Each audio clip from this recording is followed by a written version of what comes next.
So yun mga kabisdak, maraming salamat no nang dahil sa inyo nakapaggala ang aking mga Juna kids. So yun, sinama ko na rin yung stepmother ko dahil siya ang nag-alaga ng mga anak ko mga kabisdak, hatid sundo sa school at naglalaba lahat sa kanya po. So ayan, maraming salamat sa inyo mga kabisdak. Kung hindi dahil sa inyo, hindi ko may labas yung mga anak ko at stepmother ko. So si Irpat pala dito hindi nakasama no, kasi nga nasa sabungan. So kami lang mga kabisdak. So ayun, awa ng Panginoon, nakatanggap tayo ng blessing galing sa ating munting channel na dahil sa inyo mga kabisdak no. So walang sawang suporta kay Bisaya. So ayan po yung mga anak ko, 3. So yung stepmother ko, yan anak niya yung isa, katabi niya. Yung anak ko, yung lalaki, at saka yung katabi kong 2 babae mga kabisdak. So nandito pala tayo ngayon sa manginasal kasi gusto na magmanginasal no mga kabisdak. So ayun na, start na kaming kumain dyan no mga kabisdak. So only rice. So yun po yung gusto ng mga anak ko kasi ayaw nilang Jollibee. Mas healthy daw kasi itong manginasal kasi hindi siya fried no. So yun yung pangalawa ko, yung nasa dulo, yung bunso ko. Ito yung panganay ko, yung lalaki, tapos anak ng stepmother ko yung katabi niya. So masarap ang kain nila dyan mga kabisdak no. So maraming salamat pala talaga sa walang sawang suporta kay Bisaya.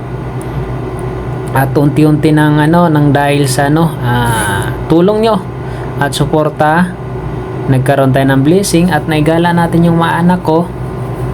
At yan, makabili din tayo ng bigas. Nabilang ko na rin sila ng damit. So mamaya ipapakita ko kasi bibilang ko sila ng mga damit no, isa-isa, kasama na rin yung stepmom ko bilang pasasalamat. At yan ay nakatanggap tayo ng munting blessing.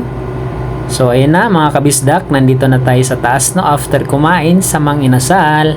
Ayun na, tungtuwa yung mga kids ko no mga kabisdak. So sabi ko, pili kayo kung anong gusto nyo damit. Ayan. Ayan si kuya, si princess. So una, yung pangalawa ko, sira na daw yung bag niya.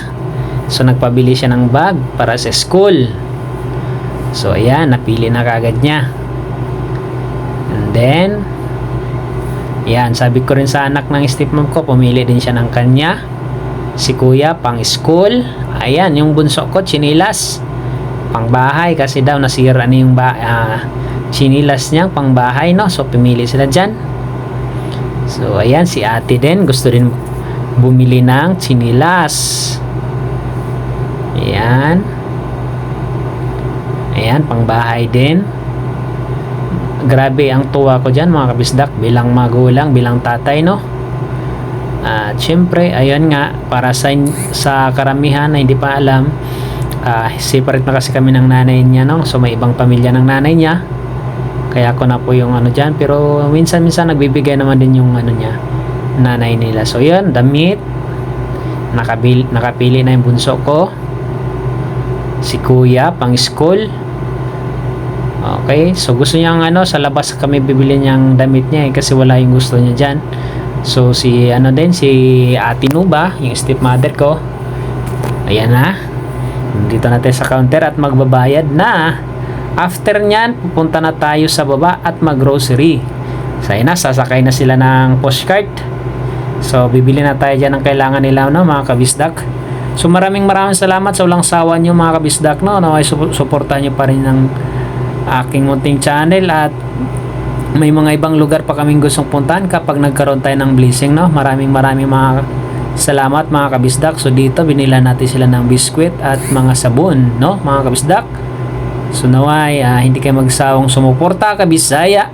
Maraming salamat. So yun lang, God bless inyong lahat.